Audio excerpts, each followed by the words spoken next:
नामांकन और नाम वापसी के बाद अब नेता मैदान में उतर चुके हैं। दोनों पार्टियां जनता के वोट हासिल करने की होड़ में लग गई है। आज से ठीक 2 हफ्ते बाद मतदान है। ऐसे में आज हम बात करते हैं कि दोनों प्रमुख दल किस तरह से इस चुनाव में उतर रहे हैं।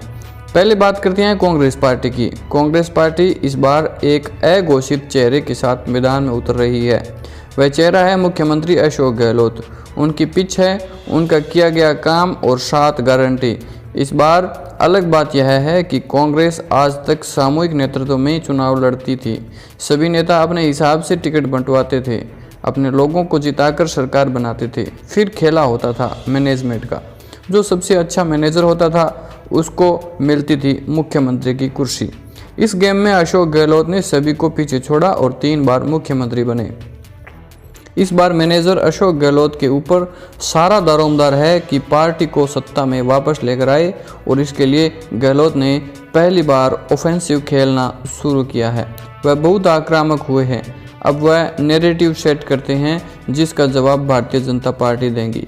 ऐसा अमूमन देखने को नहीं मिलता है। जहाँ मुख्यमंत्री अशोक गहलोत बिल्कुल मुखर दिख रहे हैं, एक अपवाद महेश जोशी का छोड़ दें तो वह अपने चहेतों को वापस टिकट दिलाने में भी कामयाब हुए हैं। लेकिन ऐसा लग रहा है इस रण क्षेत्र में वह अकेले लड़ रहे हैं।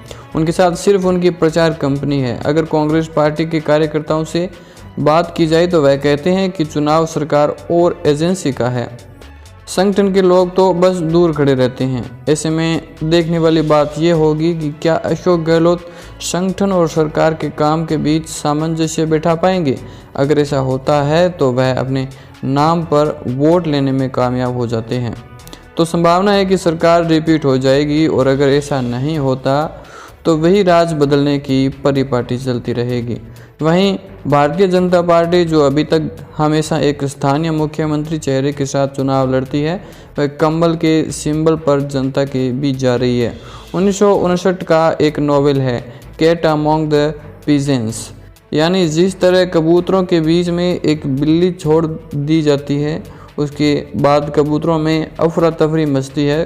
कुछ ऐसा ही हाल पहली लिस्ट के बाद बीजेपी के सांसदों में भी देखने को मिला। वही लिस्ट में 7 सांसदों को मैदान में उतारा गया था। उनमें से 6 का जिस तरह का विरोध हुआ, उसके बाद काफ़ी सांसदों में अफरा तफरी मच गई थी कि कहीं उन्हें चुनाव से नहीं उतार दिया जाए। उसके बाद से भारतीय जनता पार्टी भी क्वेश्चन मोड पर आ गई है और वही पुराने डर्रे पर टिकटें बांटी। दूसरी लिस्ट से आखिरी लिस्ट तक देखें तो उनमें कोई बहुत बड़ा बदलाव नहीं है। 2018 के चुनाव जैसी ही सूची उतारी गई है।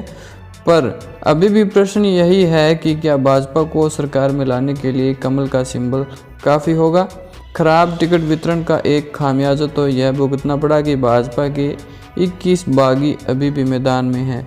बिना चेहरे के कमल वाली पार्टी में कोई यह नहीं समझ पा रहा था कि बागियों को समझाइश करवाए कौन। अभी तक एक व्यक्ति जिस पर चुनाव की जिम्मेदारी होती थी, वह इन सब बागियों को समझाकर साथ बिठा लेता था। लेकिन इस बार ऐसा नहीं हुआ, जिसका नतीजा 21 बागियों के रूप में सबके सामने है। वहीं कांग्रेस पार्टी में 11 बागी है। ये बीजेपी कांग्रेस की बागी इस बार तीसरा मोर्चा है जो यह डिसाइड करेंगे कि सरकार किसकी बनती है। वहीं अब तक जो तीसरा मोर्चा था उसमें आरएलपी, आम आदमी पार्टी, एएसपी, एआईएमआईएम सब शामिल होते थे, वह अब चौथे मोर्चे पर चले गए हैं। आम आदमी पार्टी करीब 40 प्रत्याशी खड़े कर पाई। वहीं आरएलपी जो कह रही थी कि हम 200 सीटों पर चुनाव लड़ेंगे, वह 100 का आंकड़ा भी पार नहीं कर पाई। यह है सभी दलों की स्थिति। मतदान 25 को है और 3 दिसंबर को स्पष्ट होगा कि किसकी रणनीति किसकी कारगर साबित होती है। वीडियो अच्छा लगे तो लाइक शेयर कर देना। चैनल पर नए हो तो सब्सक्राइब करना मत भूलना। धन्यवाद।